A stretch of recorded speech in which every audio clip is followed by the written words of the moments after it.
La vision royale d'une communauté atlantique coopérative et solidaire a été au centre des interventions de ce matin.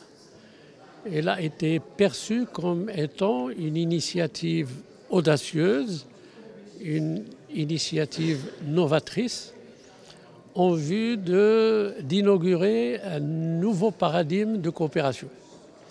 Une coopération qui allie à la fois une coopération horizontale et une coopération verticale, et une coopération non seulement entre les pays côtiers de l'océan Atlantique, mais également qui, par solidarité, tient compte des besoins et des attentes des États du Sahel qui, comme vous le savez, sont confrontés plus que d'autres aux conflits, aux défis climatiques, à la désertification, disons, à une mondialisation qui se fait à leur détriment et dans laquelle ils ne participent pas.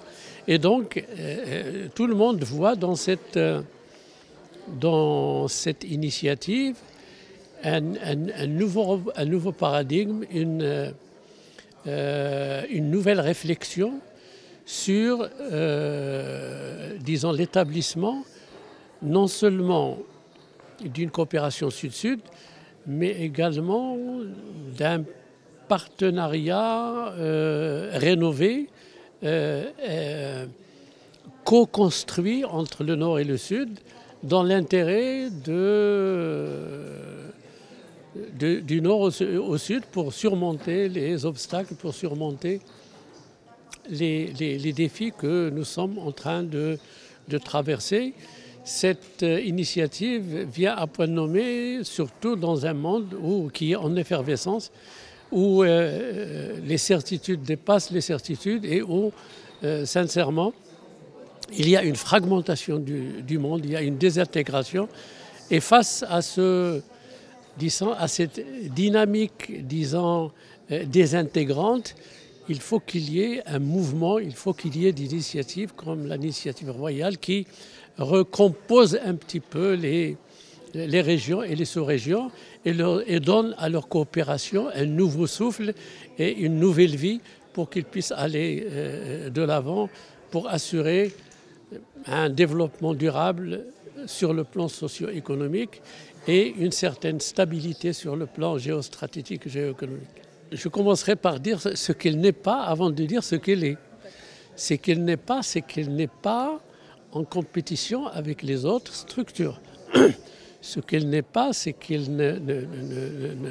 n'a pas pour objectif, disons, de rivaliser avec les autres instances de coopération qui, ma foi, malgré les difficultés, répondent aux attentes des pays qui appartiennent aux différentes régions. L'ECOWAS est en train de faire du bon travail en termes d'intégration économique, en termes de gestion et de prévention des conflits. Bon, il y a toujours des difficultés, il y a toujours des obstacles, mais les commissions économiques régionales sont en train de démontrer leur utilité malgré les difficultés. Il faut leur faire confiance, il faut leur donner les moyens financiers, les moyens humains, les moyens logistiques pour qu'ils puissent... Et il faut leur faire confiance pour qu'ils puissent travailler convenablement. Il ne faut pas qu'il y ait de compétition. Donc, ce qu'elle n'est pas, ça n'est pas pour entrer en compétition. Ce qu'elle est, c'est que c'est une initiative qui a pour ambition de compléter l'effort qui a été consenti depuis les années 60 pour structurer l'intégration africaine. C'est un édifice nouveau, c'est une conception nouvelle qui est dans le sens d'une certaine verticalité entre le Nord, l'Afrique du Nord et le sud de l'Afrique. Et compte tenu des potentialités des 23 pays, elle est en mesure de construire une communauté solidaire, une communauté intégrée. C'est une initiative qui est tournée vers l'avenir, mais également c'est une initiative qui est ouverte à d'autres qui souhaiteraient et qui voudraient y adhérer et apporter leur petite contribution.